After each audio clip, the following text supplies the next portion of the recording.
الرحيم رب اشرح لي صدري ويسر لي أمري واحلل عقدة من لساني يفقهوا قولي.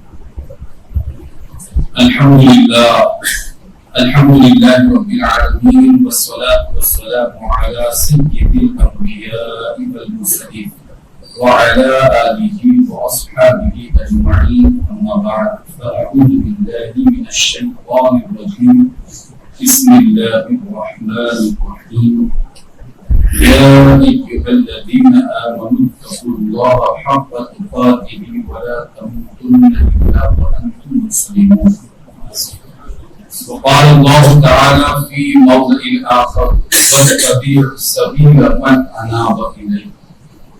صدق الله مولانا العظيم وبلغنا رسوله النبي الأمين المكين الكريم ونحن على ذلك لمن الشاهدين والشاكرين والحمد لله رب العالمين. مولاي صل وسلم دائما أبدا على حبيبك خير الخلق كلهم هو الحكيم الذي ترجى شفاعته لكل قول من الأخبار مقتحم.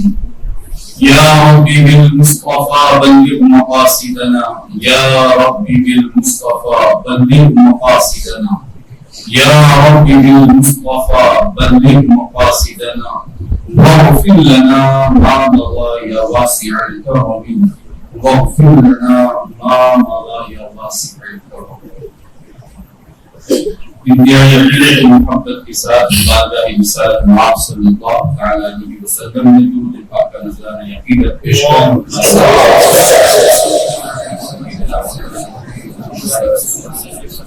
صلاۃ و سلام علیک یا رسول اللہ صلی اللہ تعالی علیہ وسلم. زہد کے حوالے سے گفتگو چل رہی تھی. پچھلی جمعہ ہم نے زہد و ورع کے متعلق نبی کریم صلی اللہ تعالی علیہ وسلم کی زندگی جب گزر بسر فرما رہے تھے اس حوالے سے حضور کی جو تعلیمات اور ان کی تعلیمات پر عمل کرنے والے دنیا سے بے رغبت صحابہ کرام کے حوالے سے، جس میں بالخصوص حضرت سعید بن عامر رضی اللہ تعالی عنہ و ارضاہ عنہ اور حضرت عبداللہ بن مسعود، ان کے حوالے سے گفتگو ہوئی. انہوں نے رسول علیہ الصلوۃ والسلام تعلیمات زہد پر کس انداز سے عمل کیا اور وہ لوگ دنیا سے کس قدر دور رہے. حضرت سعید بن عامر جنہیں حضور علیہ الصلوۃ والسلام کی زندگی اور صحبت میں بہت مختصر سا حصہ نصیب ہوا تھا، لیکن حضور کی تعلیمات نے اس میں وہ اثر کیا کہ کئی مرتبہ آپ کے پاس دنیا آئی لیکن آپ نے اس کو بھولا دیا. جس میں سے ایک تو آپ نے ملاحظہ کیا، پھر جب حضرت عمر فاروق رضی اللہ تعالی عنہ حج کا جب سفر کرتے ہیں اس وقت بھی چونکہ حضرت عمر فاروق کی عادت تھی کہ وہ سب سے پہلے گورنروں کا محاسبہ کرتے کہ رعایا کے حوالے سے آپ کیسے ہیں، آپ کی وجہ سے، آپ کی منمانیوں کی وجہ سے کہیں رعایا کو کوئی تکلیف نہیں.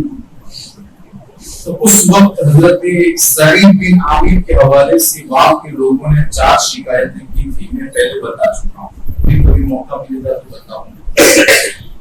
جب اس کے حوالے سے دونوں فریق کو جمع کیا گیا اور پھر جب پوچھا گیا اور حضرت سعید بن عامر نے اس حوالے سے جو جوابات دیے، حضرت عمر فاروق رضی اللہ تعالی عنہ اس سے خوش ہو جاتے ہیں اور اس وقت بھی آپ کو تحفے میں 1000 دینار آپ کو عطا فرماتے ہیں.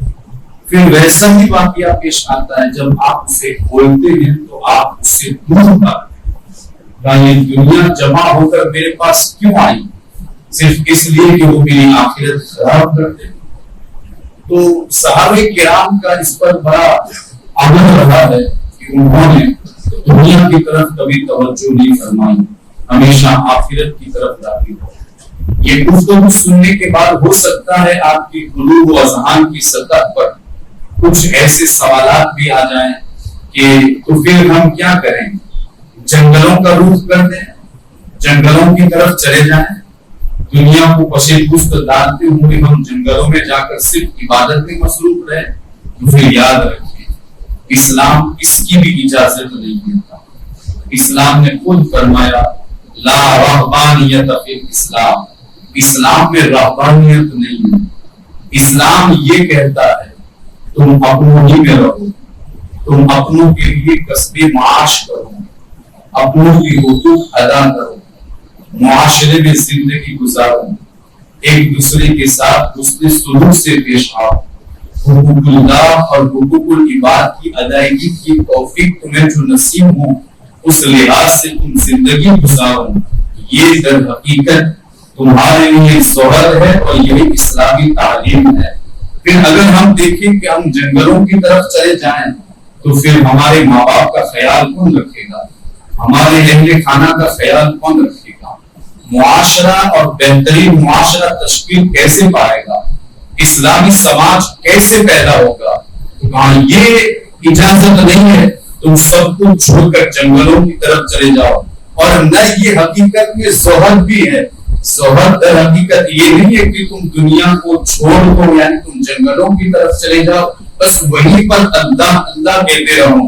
یاد رکھو بندہ وہ خوش نصیب ہے جنہیں معاشرے میں گھیرا بھی ہو، اپنوں نے گھیرا بھی ہو، کسب معاش کی ذمہ داری بھی ہو، اپنوں کی پرورش کی بھی ذمہ داری اس پر ہو۔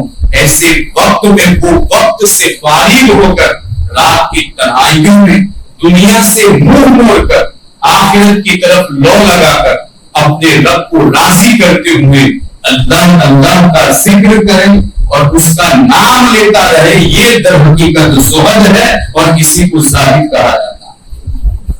دنیا سے پیٹ پھیرنے کا مطلب یہاں پر یہ ہے کہ دنیا کی کوئی چیز تمہیں آخرت سے غافل نہ کر دے۔ آپ دنیا میں رہے، اپنوں میں رہے، معاشرے میں رہے، آپ مالدار ہو کوئی حرج نہیں ہے، آپ کے پاس بہت سارا مال جمع ہو جائے کوئی حرج نہیں ہے، لیکن وہی مال آپ کو آخرت سے غافل نہ کر دے، اس کا خیال ہمیں سب سے پہلے رکھنا ہے۔ اب اگر وہ مال ہمیں آخرت سے غافل کر دیتا ہے، آخرت سے بے رغبت کر دیتا ہے، تو اب یہ حقیقت میں دنیا ہے، یہ حقیقت میں دنیا ہے اور اسی سے پیٹ پھیرنے کا حکم مصطفیٰ کریم نے فرمایا۔ دنیا کی کوئی عیش و عشرت، دنیا کی کوئی رنگینیاں، دنیا کی کوئی بھی زینت کی چیز یہ تمہیں آخرت سے بے رغبت نہ کر دے۔ ہاں وہ سب تمہارے پاس جمع ہو جائے اور پھر حالت یہ ہو کہ اس کے تمہارے پاس ہونے کے باوجود تم اللہ کے ذکر سے غافل نہیں ہو اور ہمیشہ تمہاری زبان سے اللہ کا ذکر ہوتا ہے، تمہارے مال سے حقوق الاسلام ادا ہوتے ہیں، تمہارے مال سے حقوق العباد ادا ہوتے ہیں، تم اپنے اسی مال سے، اسی پونجی سے، اسی سرمایہ سے، اسی زر و سیم سے ماں باپ کا بھی خیال کرتے ہو، ان کا حق ادا کرتے ہو، پڑوسی اگر بیمار ہے تو اسی مال سے اس کی مدد کرتے ہو، تو یاد رکھیں یہ دنیا نہیں ہے، یہ حقیقت میں آخرت کی طرف لے جانے والا۔ ورنہ کئی صحابہ کرام کی زندگی آپ دیکھیں، خود حضرت عثمان غنی رضی اللہ تعالیٰ عنہ تنچوڑیاں بھری تھی، کتنا مال تھا ان کے پاس کہ جب حضور مانگتے ہیں تو کئی اونٹ تحفے میں عطا فرما دیتے ہیں۔ پتہ یہ چلا کہ مالدار ہونا یہ برا نہیں ہے، ہاں وہ مال برا ہے جو ہمیں آخرت سے غافل کر دے اور آخرت سے بے رغبت کر دے۔ رہا وہ مال جو ہمارے پاس ہو اور اسی مال سے اگر ہم دنیا ہی میں جنت کمائیں تو یاد رکھیں یہ دنیا میں ہی آخرت ہی ہے۔ حضرت عثمان غنی کو دیکھیں، ان کی سیرت کو پڑھیں، کئی صحابہ کرام، خود حضرت ابوبکر صدیق ہجرت کے وقت نکل رہے تھے، اس وقت آپ کے پاس 5000 درہم یا دینار موجود تھے، لیکن کہتے ہیں جب مدینہ منورہ پہنچتے ہیں تو آپ کے پاس ایک درہم بھی باقی نہیں بچتا۔ کیوں؟ سب سارا کا سارا آپ نے اللہ کی رضا کے لیے اور حضور کے قدموں پر نچھاور کر دیا اور اس کو نثار کر کے یہ ثبوت فراہم کیا یہ مال دنیا نہیں ہے، یہ تو آخرت کمانے کا مال ہے، یہ تو آخرت کی طرف مائل ہونے کا مال ہے۔ حضرت عثمان غنی جہاں اپنے کھانے کی بات آتے ہیں تو پھر آپ دیکھیں تھوڑے سے نمک کے حوالے سے خادم کو یہ نصیحت کرتے ہیں، اگر تھوڑا سا نمک اگر بچا لیتا تو کل آ جاتا کام، اگر تھوڑا سا دیے میں تیل کم ڈالتا اور دیا کم جلاتا تو پھر وہ ہمیں کل کام آتا۔ اب اپنی بات آتی ہے تو خادم کو یہ نصیحت کرتے کہ فضول خرچی نہ کرو، لیکن جہاں مصطفیٰ کریم اور دین اسلام کی بات آتی ہے تو خزانے کھول کر کہتے میں بھی آقا کا ہوں، میں بھی محمد کا ہوں، میرا مال بھی محمد رسول اللہ کا ہے، یہ سب کچھ اللہ کے رسول کا ہے، یہ سب کچھ اللہ کے دین کے لیے ہے، یہ سب کچھ دین اسلام کے لیے۔ پتہ یہ چلا کہ مال نفس سے مال یہ برا نہیں ہے، وہ مال جو ہمیں آخرت سے غافل کرتے وہ مال برا ہے، دنیا کی وہ چیز جو ہمیں آخرت سے غافل کرتے وہ ہمارے لیے بری ہے۔ لیکن اگر ہم اپنوں ہی میں رہ کر سب کچھ جمع کرتے ہوئے حقوق اللہ اور حقوق العباد کی ادائیگی کا لحاظ رکھیں تو یاد رکھیں اس سے بھی ہمیں زہد نصیب ہوگا، دنیا سے ہم منہ موڑ لیں گے اور آخرت کی طرف مائل ہو جائیں گے۔ فائدہ یہ ہوگا کہ ہم اللہ کے بھی پیارے ہو جائیں گے، رسول اللہ کے بھی پیارے ہو جائیں گے۔ اور پھر جو زہد و ورع کے حوالے سے ہمارے سیدنا سرکار غوث اعظم رضی اللہ تعالی عنہ کی جو زندگی ہے وہ بھی پڑھنے کے لائق ہے۔ ہم روزانہ اٹھتے بیٹھتے یا غوث اعظم کا نعرہ لگاتے ہیں، میرا کہ اس بات کا ثبوت ہے الحمدللہ ہم سب قادری ہیں، ہمیں حضور غوث اعظم سے محبت ہے، بلکہ ہماری تو حالت یہ ہوتی ہے کہ اٹھتے بیٹھتے یا غوث اعظم، اگر ٹھوکر بھی لگتے ہیں نا یا غوث اعظم۔ ہمارے پہلے کی عورتیں کچھ ہوتی تھی وہ بڑے پیر سے یاد کرتی تھی یا بڑے پیر، جب ٹھوکر بھی لگتی نا تو وہ ان کو یاد کرتے۔ پتہ یہ چلا کہ ہمیں سرکار غوث اعظم سے بڑی محبت ہے، لیکن جو محبت کا حق ہے اور سچی جو علامت ہے، کامل جو نشانی ہے وہ در حقیقت یہ ہے کہ سرکار غوث اعظم نے جو زہد و ورع کی زندگی گزاری کہ اسے پڑھیں اور اس کو پڑھ کر اپنی زندگی میں اس کو عمل میں لانے کی کوشش کریں۔ یاد رکھیں جب ہمیں یہ چیز نصیب ہو گئی تو یاد رکھیں ہم بھی زاہدوں میں شمار ہوں گے، ہمارا شمار بھی زاہدوں میں ہوگا۔ سیدنا سرکار غوث اعظم رضی اللہ تعالیٰ عنہ کے پاس کئی مرتبہ دنیا جمع ہوئی، لیکن آپ یکسر اس سے دور رہے اور دور رہنے کے ساتھ ساتھ اللہ اس کے رسول کی رضا حاصل۔ میں نے پہلے بھی بتایا بھوک سے نڈال ہو جاتے، حالت یہاں تک پہنچ جاتی کہ آپ راستے میں گر پڑتے، لیکن پھر بھی آپ نے نہ کسی کے سامنے ہاتھ پھیلایا، نہ کبھی کسی کے سامنے ہاتھ آپ نے پھیلا کر بھیک مانگی، بس سب قناعت کی اور اللہ کو راضی کرتے رہے۔ اور یہی وجہ ہے کہ پھر انہوں نے زہد اور ورع کے حوالے سے جو تعلیمات عوام الناس کو پیش کی ہیں وہ بھی پڑھنے کے لائق ہیں۔ آج کی اس گفتگو میں انہی باتوں کو آپ کے سامنے پیش کرنا چاہتا ہوں تاکہ ان باتوں کو ہم سمجھنے کی کوشش کریں۔ سرکار غوث اعظم کی تعلیمات کیا ہے اور تعلیمات قادریہ کیا ہے، تعلیمات غوثیہ کیا ہے، آج اس کو سمجھنے کی ضرورت ہے۔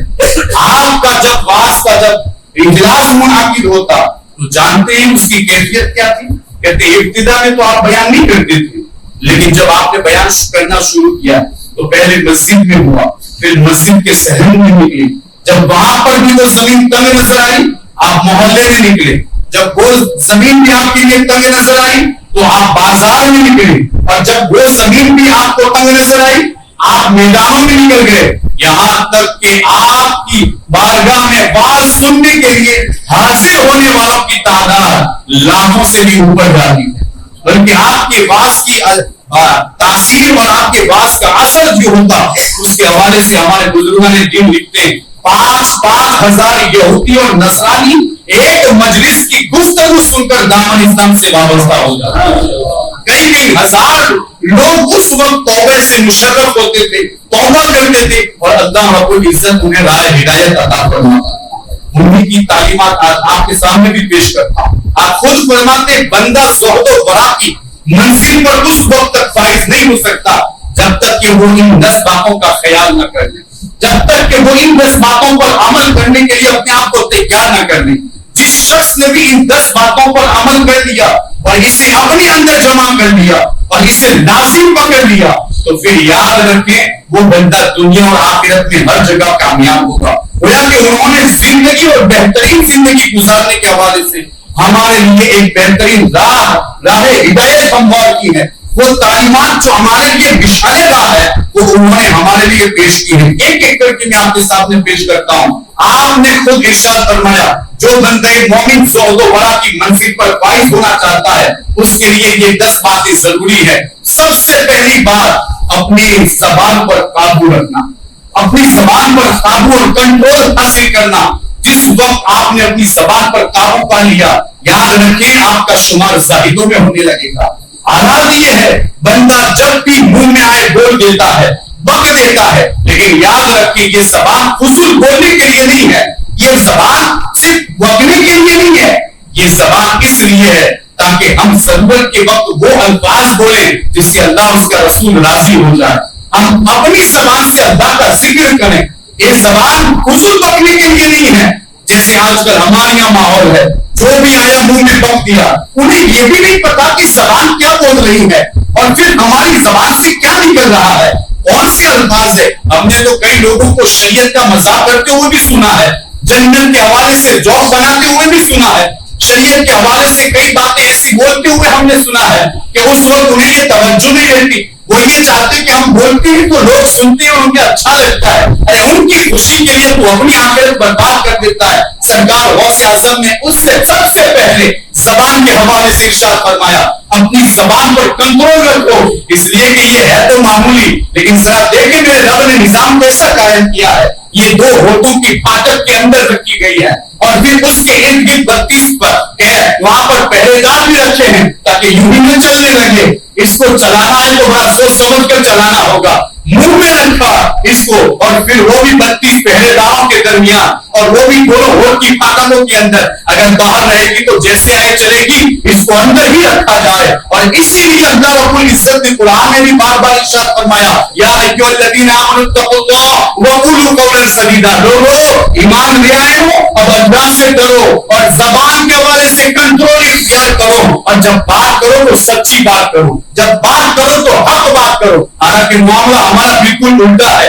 ہم تو بولنا نہیں ہے کیونکہ حق بولیں گے تو ہمارے مومن بھائی کو برا لگے گا. تو بولنے کا انداز ایسا ہونا چاہیے کہ اس کے دل کو چھو جائے. سرکار غوث اعظم اگر حق نہ بولتے تو حق کیسے پہنچتا؟ اگر سیدی سرکار مولا کائنات اگر حق نہ بولتے تو حق ہم تک کیسے پہنچتا؟ مصطفیٰ کریم اگر حق نہ بولتے تو پھر حق ہم تک کیسے پہنچتا؟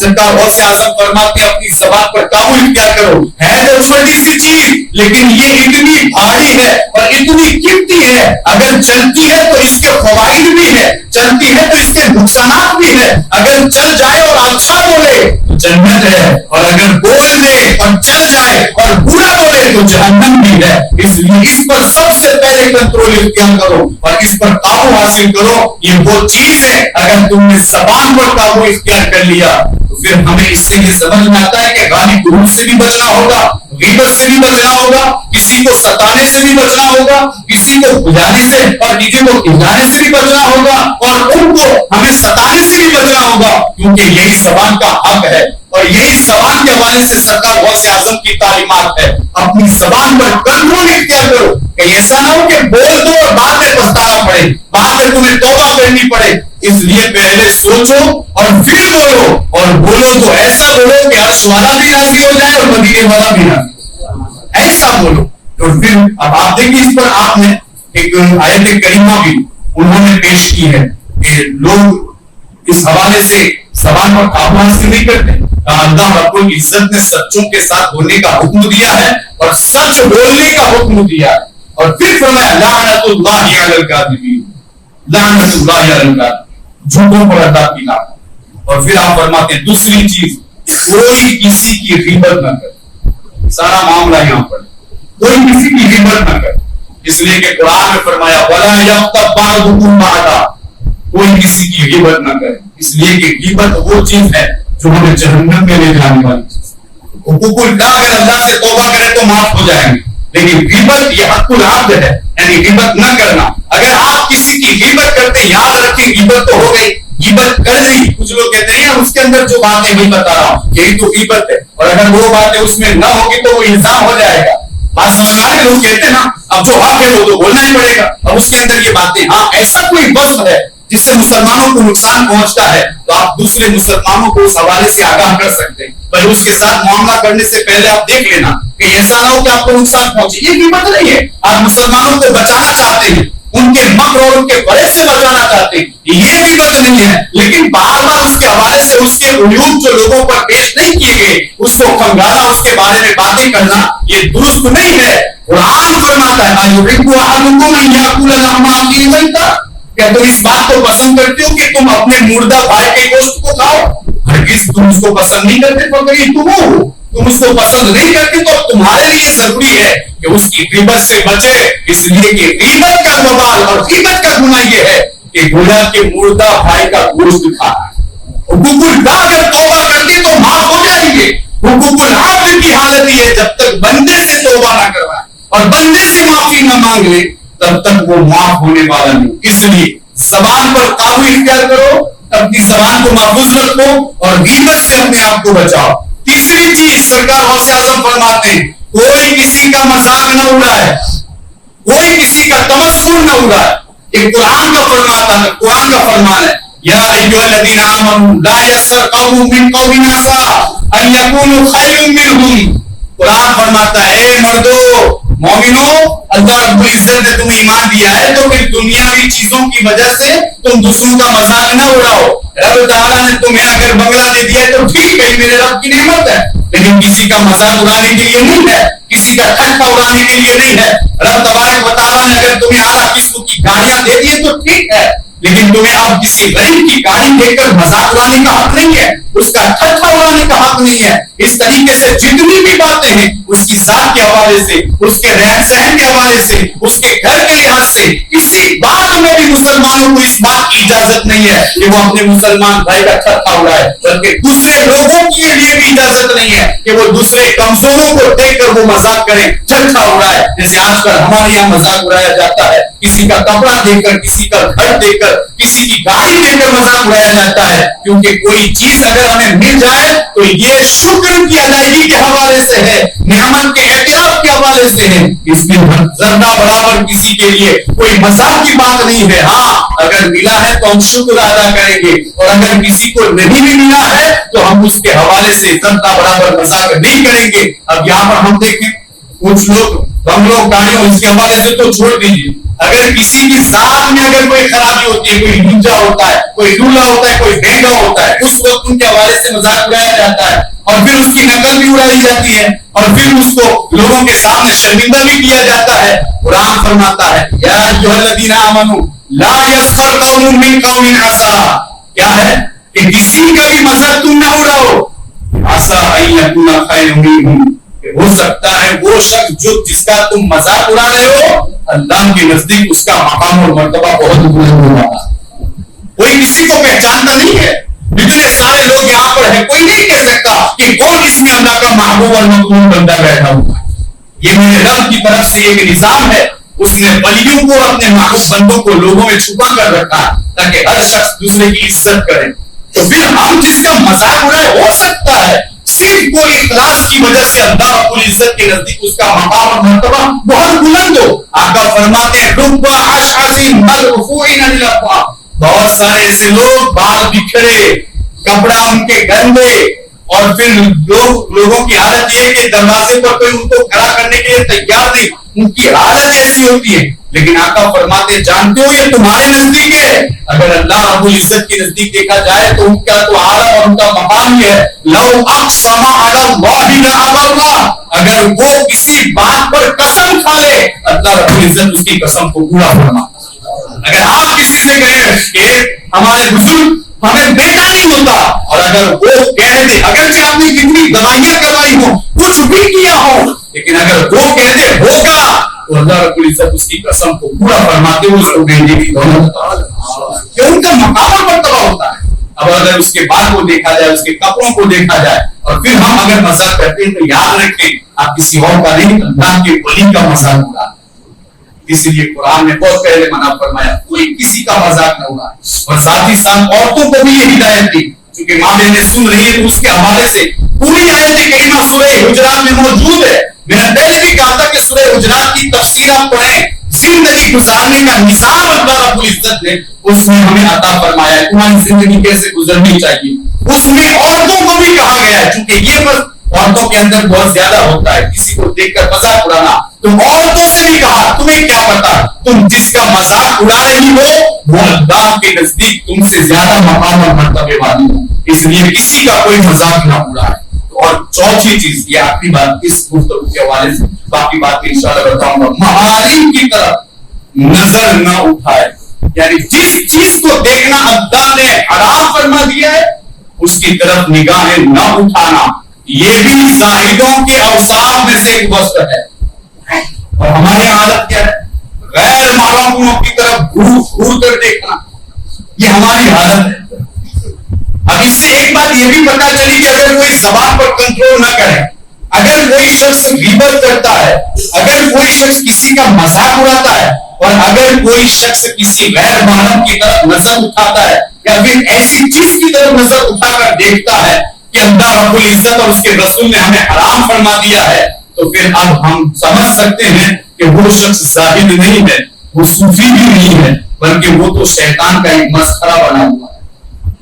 محارم یعنی جن چیزوں کی طرف اللہ تعالیٰ نے ہمیں نظر اٹھانے سے منع فرمایا ہے اس سے بچنا ہمارے لیے ضروری ہے. حالانکہ ہمارے یہاں راستوں میں, چوکیوں پر جہاں جہاں عورتیں گزرتی ہیں, آنکھیں ایسی نہیں ہے کہ جو نیچے ہوں, ہمیشہ اونچی رہتی ہے. حالانکہ قرآن کو فرماتا ہے نیچے رکھو, نیچے دیکھو. اگر کوئی محرم آپ کی نگاہوں کے سامنے سے, غیر محرم آپ کی نگاہوں کے سامنے سے جاتی تو آپ کو اجازت نہیں اس بات کی. اب اس سے ایک بات یہ بھی پتا چلی کہ وہ لوگ جو اپنی بیویوں اور خاتونوں کو پیر سمجھ کر پیر کے حوالے کر دیتے ہیں, وہ بھی اس کو سمجھنے کی کوشش کریں.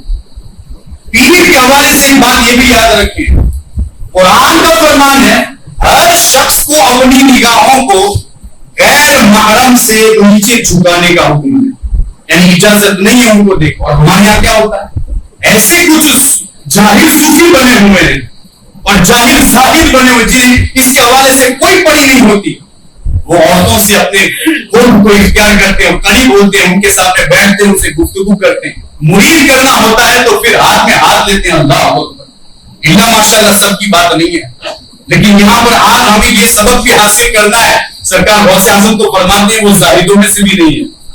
جو آنکھ اٹھائے, آنکھ اٹھانے والا زاہدوں میں سے نہیں ہے, تو پھر ہاتھ دینے والا اور ہاتھ پکڑنے والا زاہدوں میں کیسے شامل ہوگا؟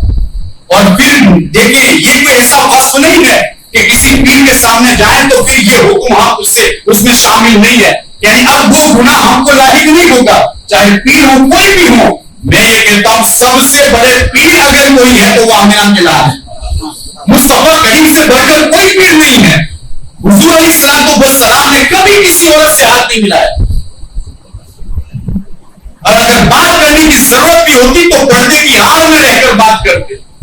بیعت لینے کی بھی ضرورت آتی تو کپڑا پھیلا دیتے. عورت ایک کونے میں جا کر وہ کپڑے پکڑتی, حضور ایک کونے کو پکڑتے, جیسے الحمدللہ ہمارے یہاں جو صحیح پیر ہے, سچے پیر ہے وہ کرتے ہیں.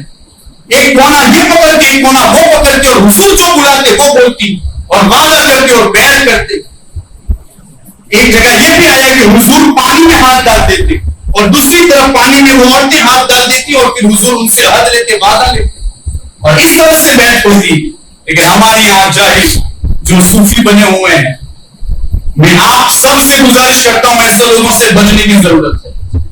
اپنی آخرت کو خراب نہ کریں. ہاں ان کا ادب اور احترام ہے, لیکن اس حوالے سے کہ ہم ان کو پیر بنا کر بیٹھے اور جو ہمیں اس طرح سے گمراہ کرتے ہو. اللہ, بہت سارے لوگ ایسے بھی ہیں جنہیں دین کا علم نہیں ہے, اور اگر آپ علم کی بات کریں تو وہ علم سے روکنے کی کوشش کرتے ہیں. حالانکہ اگر آپ بزرگان دین کی تعلیمات کو پڑھیں, سرکار غوث اعظم ہی کی سیرت کو پڑھ لیں, جو غوث کا نعرہ لگا دی, کم سے کم ان کی سیرت پڑھ لیں. پوری زندگی علم دین حاصل کرنے میں گزاری اور علم دینے میں گزاری. سرکار مفتی اعظم ہند نے ہمارے استاد سے محترم حضرت مفتی جلال الدین صاحب کو کہا کہ آپ ایک عالم دین ہیں, تو ہم آپ سے کہتے ہیں کہ آپ ہمیشہ سرکار غوث اعظم کی سنت پر عمل کرتے رہے. تو آپ نے پوچھا حضور سرکار غوث اعظم کی سنتیں تو بہت ساری ہیں, کوئی ایک ایسی ہو جو نمایاں ہو وہ ہم سے بیان کر دیں. آپ کو پتا نہیں ہے کہ ان کی جو سب سے بڑی سنت ہے وہ, کہا کہ وہ سب سے بڑی سنت حضرت ہمیں پتا نہیں, لیکن اگر آپ نمایاں کر دیتے تو ہو جائے گا. تو آپ فرماتے ہیں علم دین سیکھنا اور سکھانا. اور آپ دیکھیں کبھی ان جاہل صوفیوں کے پاس بیٹھ کر دیکھیں, ان کے حوالے سے بات کریں گے تو چھوڑو معلوم کی باتیں, وہاں جا کر جاؤ گے تو پھر گمراہ ہو جاؤ گے. علماء کے پاس بھی نہ بیٹھو,